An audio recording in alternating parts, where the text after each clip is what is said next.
Dando sequência, então, à camada de rede, a gente vai estudar um pouco sobre roteamento. Tá? A ideia básica do roteamento é fazer com que o pacote IP, tá, o datagrama IP, chegue ao destino. A informação básica que um roteador utiliza para fazer isso é o endereço de destino. Tá? Mais uma vez, questões relacionadas à segurança não são tratadas na camada de rede. Ou seja, o endereço de origem simplesmente ele não é verificado, ele é ignorado. No roteador, o mais importante seria então o endereço de destino e o tempo de vida do pacote, que se extrapolar uma hora ele vai ser descartado. Então, todo roteador ele mantém uma tabela chamada de tabela de repasse. Para cada endereço ou conjunto de endereços, o roteador tem que despachar esse pacote para uma dada interface, ou seja, para um destino. As funções básicas do roteador. Como que ele opera todo o tempo? Comutando pacotes, comutando datagramas. Tá?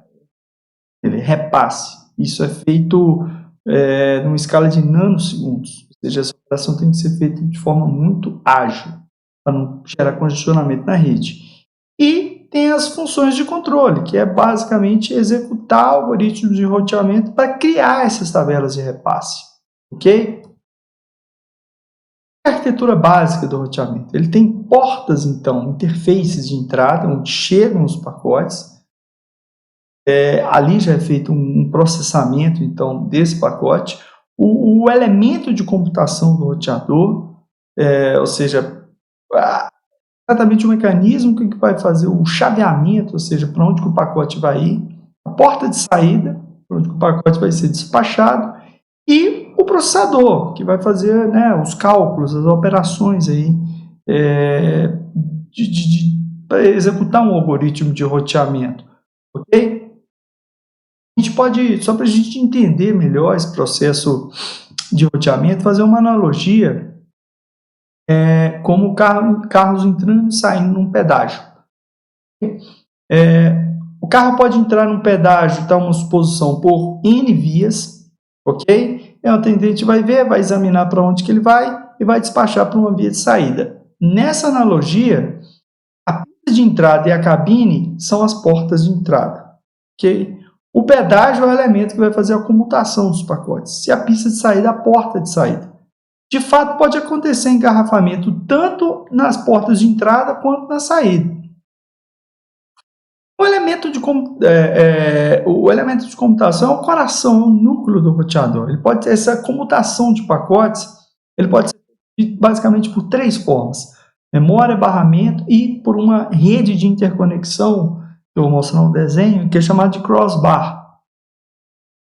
É dessa forma que é feita a comutação, como é feito na telefonia, bem a moda antiga. A comutação por memória é a mais simples, consiste basicamente em um computador, tá, onde ele vai receber um pacote, processar para onde que ele vai, despachar para uma dada saída. Ok? Em termos de desempenho, isso não tem uma performance tão alta. Como a computação por barramento também não tem uma performance boa. Por quê? Qualquer operação de computação que for feita, o barramento ele vai ficar ocupado. Tá? Então, nessa analogia, a porta de entrada A, se tiver uma saída para a porta Y, a porta de entrada B não consegue fazer uma operação simultânea para a porta X ou para a porta Y, inclusive. E a ideia, então, da comutação, tá, por meio de um crossbar seria basicamente uma rede dentro de um roteador. Tá? Então, aqui é possível realizar essa comutação simultânea. É muito importante aqui a gente já ter essa ideia que podem se formar filas, tanto na entrada do roteador quanto na saída. Ou seja, se essas três entradas estiverem recebendo pacote com um único destino, é muito provável que, dependendo do gargalo aí, vai gerar filas nessas portas de saída. E fila vai ocasionar o quê? Lentidão na rede, ou seja, vai aumentar o delay, ok? até chegar, dependendo de um ponto que vai ficar insustentável, tá? Uma conexão. Existem formas para evitar esse estouro do buffer. Vocês podem pensar, poxa, então é só aumentar essa fila. A memória maior, lembrando que essa memória do roteador é uma memória cara, porque ela é pequena e rápida. Mas isso não se justificaria. Se você não tiver largura de banda na saída, não adianta aumentar o tamanho da fila, que o que você vai fazer é aumentar o atraso. Tá? E aí aplicações, por exemplo, de tempo real, elas podem ficar muito prejudicadas, que elas não admitem delays de 1 segundo, 2 segundos. Então a ideia não é colocar uma memória grande, tá? É fazer com que isso aqui seja compatível, né, com os backbone lá de saída do roteador. Tá? Existem formas, então, de gerenciar essa fila. Uma delas que é uma forma de gerenciamento, e a outra que é muito simples e implícita é fazer o descarte de forma antecipada e aleatória dos pacotes, quando começa a aumentar a fila. Tá, mas e aí? E aí que tem um cara chamado TCP e ele consegue controlar esse fluxo da conexão. E aí ele começa a perceber perdas de pacote e o transmissor pisa no freio. É uma forma bem eficiente de gerenciar essas filas. Antes de a gente falar de roteamento, é importante a gente ter uma noção do que é o POP, né, o ponto de presença. Basicamente, é um ponto físico que está conectado à internet, tá? Normalmente por meio de mais de um link. Tá? O exemplo onde os roteadores dentro desse POP, eles executam o mesmo algoritmo de roteamento. Tá? Então, isso é chamado de um sistema autônomo. Um provedor de acesso à internet é o melhor exemplo de um POP. A gente pode ter uma rede de universidade também, que é um POP, tá? De uma grande organização, igualmente. Ok? Um POP, então, igual a gente viu na aula passada, ele pode ter autonomia lá, se ele contratar com LACNIC, alguns endereços IPs para suas máquinas poderem se conectar à internet. Basicamente, o que o provedor de acesso à internet faz compartilhando aí os enlaces, aí, os links de comunicação com seus assinantes. A gente aqui da comunidade acadêmica, toda a rede de todas as universidades estão ligadas à Rede Nacional de Pesquisa, tá? Que é uma rede, então, que tem, obviamente, acesso à internet, mas que tem uma comunicação de dados com velocidade muito alta, links dedicados entre as universidades. Tá? Então, só para a gente ter uma ideia, você consegue monitorar em tempo real o tráfego de cada ponto desse. O POP-MG fica dentro da UFMG, no DCC, no Departamento de Ciência de Computação. Esse aqui foi um print que eu dei, tá? Isso aqui a gente consegue monitorar em tempo real no POP-MG, da rede daqui do ICEA, tá? De download, upload, latência. Isso já tem algum tempo que eu fiz esse print. Na época, tinha um link dedicado aqui com campos de 100 megabits por segundo. Tá? Hoje esse valor é maior. E aqui é o tráfego de backbone, isso foi recente, tá? De todas as universidades da Rede Nacional de Pesquisa. Como a gente está numa época de pandemia, não está tendo gargalos, tá? Não está tendo utilização nem mediana e longe da máxima. Esse daqui é a ligação entre os POPs, tá? Por estados, ou seja, dos principais POPs. Isso em 2016 a gente vai ver uma evolução, tá? O vermelho mais claro era as interconexões de 10 gigabits por segundo, tá? As roxas 1 gigabit por segundo, isso em 2016. Em 2018 aumentou um pouquinho a malha e a gente já tem alguns links aí com 100 gigabits por segundo, links indo do Rio até Fortaleza, aumentando aí para 40 gigabits por segundo. E atualmente a gente tem redes aí de 200 gigabits por segundo, tá? Com conexões internacionais aí, saindo de São Paulo e de outros 2 estados. Então a capacidade agregada dessa rede da Rede Nacional de Pesquisa atualmente é quase 800 gigabits por segundo. Muito grande para isso. Agora, pensando em termos de conectividade, não só da Rede Nacional de Pesquisa, mas como da internet como um todo, tá? Do Brasil para o mundo, a gente tem esses links. Lá no início da internet era um único link, ok? Que ligava Fortaleza até a Flórida. Tá? E daí, os Estados Unidos já era, desde o início da internet, todo conectado com o mundo. E depois foram sendo adicionados outros links, tá? Transatlântico.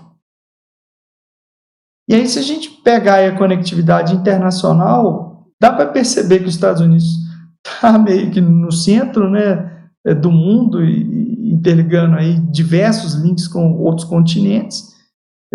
De fato, é onde que a internet começou e é onde que é mais privilegiado nesse aspecto.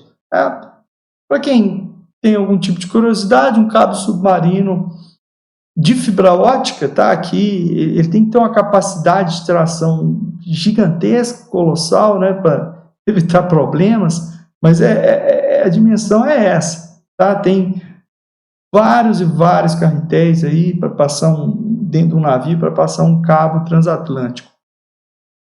Agora vamos falar de roteamento.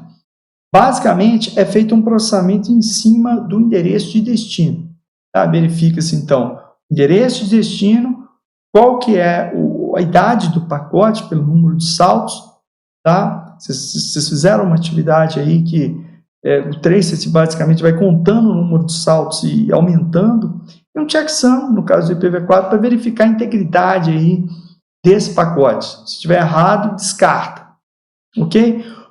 Como que é feito essa decisão para onde que o pacote vai? Baseado em um conjunto de tabelas e regras e entradas nas tabelas que existem aí nos roteadores.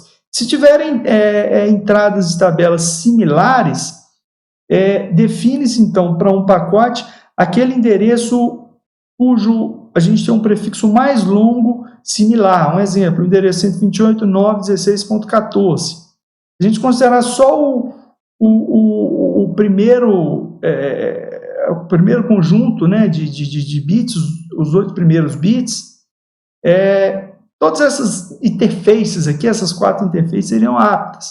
Tá? 18.9, a gente teria essas outras 4 também. Agora, 18.9.16 é bem específica para essa rede, tá? Ou subrede. Falando um pouco mais sobre algoritmos de roteamento, a finalidade básica de um algoritmo de roteamento a gente tem um conjunto de roteadores interconectados por enlace, e aí o objetivo é achar um caminho de um ponto A a um ponto B. E nesse sentido, grafos, vocês já estudaram, se a gente usar uma notação de grafo, isso acaba tornando muito útil quando a gente fala de roteamento, tá? Se a gente pegar essa abstração de grafo como os nós são os roteadores, as arestas são os links que interligam aí esses roteadores, e aplicar algum algoritmo de grafo acaba tornando factível de encontrar caminhos.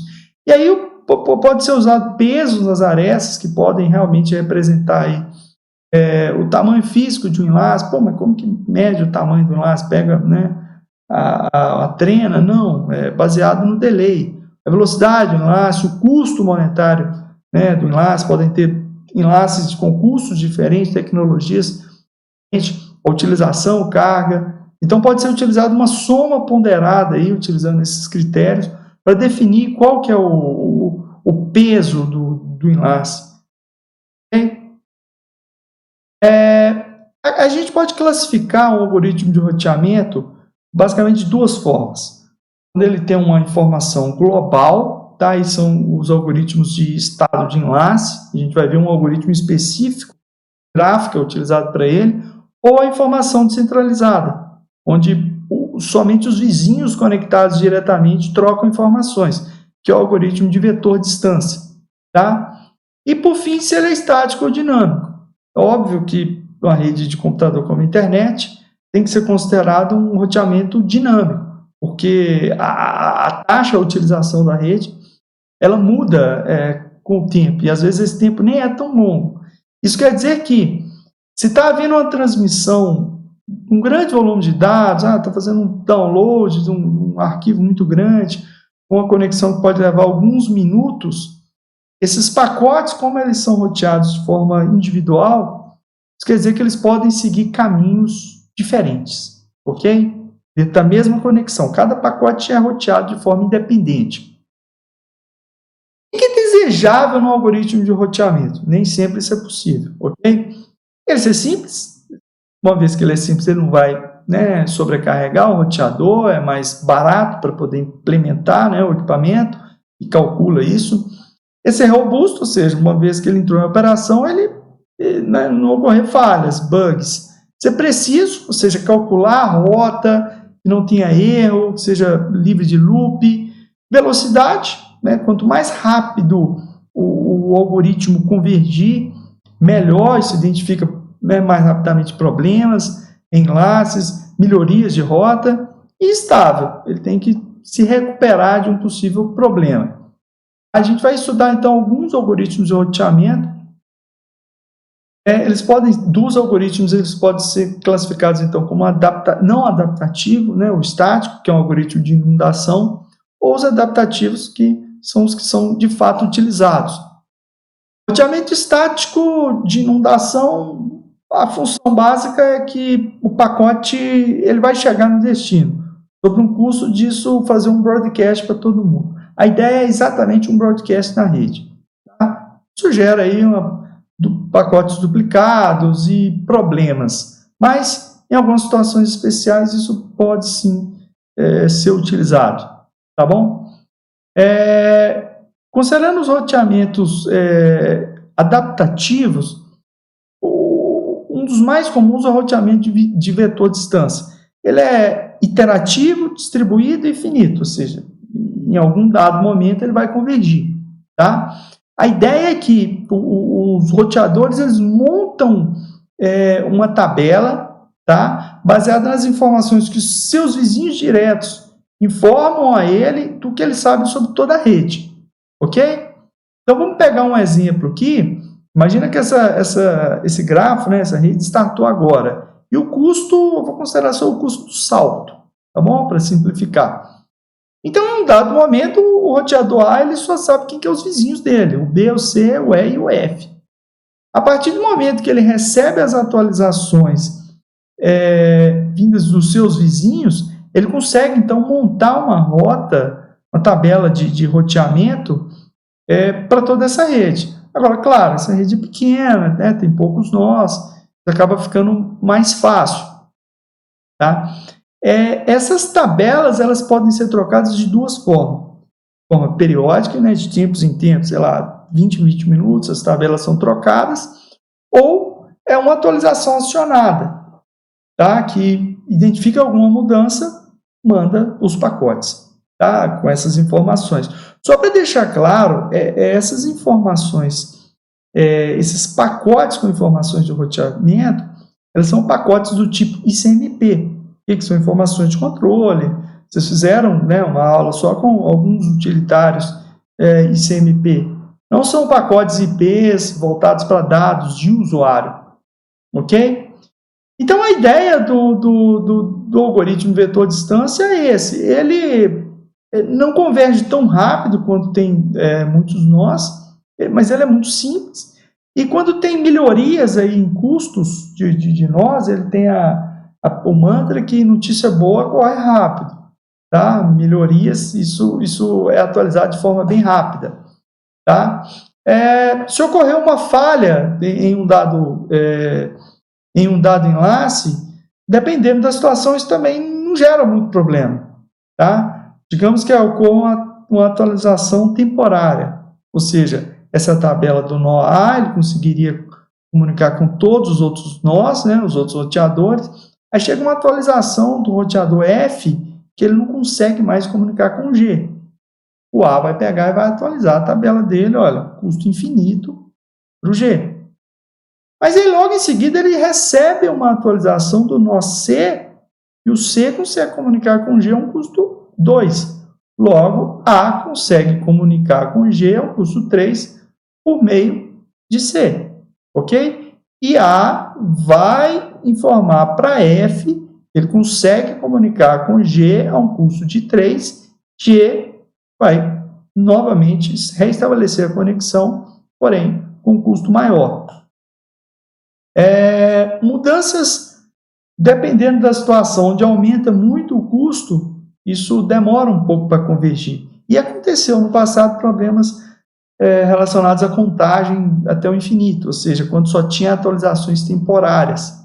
Tá? Basicamente, quando tinha problema do enlace, em um enlace, quando esses roteadores trocavam informações, ela era simultânea, um ficava contando para o outro que conseguia comunicar com o E a um custo X, e esse custo ia aumentando, tá? Mas na prática eles não conseguiam, e o algoritmo não convergia. Tá? Obviamente foram desenvolvidas N soluções, uma é a atualização acionada, ou seja, A não consegue comunicar com E, informa para todo mundo, né? Antes das informações serem trocadas simultaneamente. Fazer uma espera, ter um valor pequeno para infinito, enfim, N soluções para resolver isso. E o algoritmo link state, né, o estado de enlace, ele já funciona de uma forma um pouco diferente. Aqui as informações são trocadas basicamente. Todos os nós da rede trocam informações baseadas, então, nos seus vizinhos direto. Ok? Então, de uma vezada só, A vai receber informações de todos os outros roteadores, baseados em qual que é o custo para esses outros roteadores conseguirem chegar até seus vizinhos. Tá? É utilizado um algoritmo bem conhecido em grafos, né, que é o Dijkstra, que ele é interativo, livre de loop, para poder calcular, então, essa árvore, né, resultante de caminho mínimo do roteador X para todos os outros. Tá? Então, ele considera um nó como definitivo. Eu não vou entrar nessa parte que eu prometi que nossas aulas iam ser curtas, tá? Mas tem uma explicação clara aqui, como que o Dijkstra funciona. E no final, ele vai chegar, então, à árvore resultante de caminho mais curto a partir de um dado roteador. Ok? Ele vai considerar essas informações de todos os seus vizinhos. Tá? Ele é bem eficiente, mesmo em redes onde existem muitos roteadores. Tá bom? Em resumo, o roteador vetor distância, ele conta para seus vizinhos o que ele sabe sobre a rede toda. E o estado de enlace, que usa o Dijkstra, ele conta para todo mundo o que ele sabe sobre seus vizinhos. Ok? A gente continua na próxima parte falando sobre roteamento hierárquico.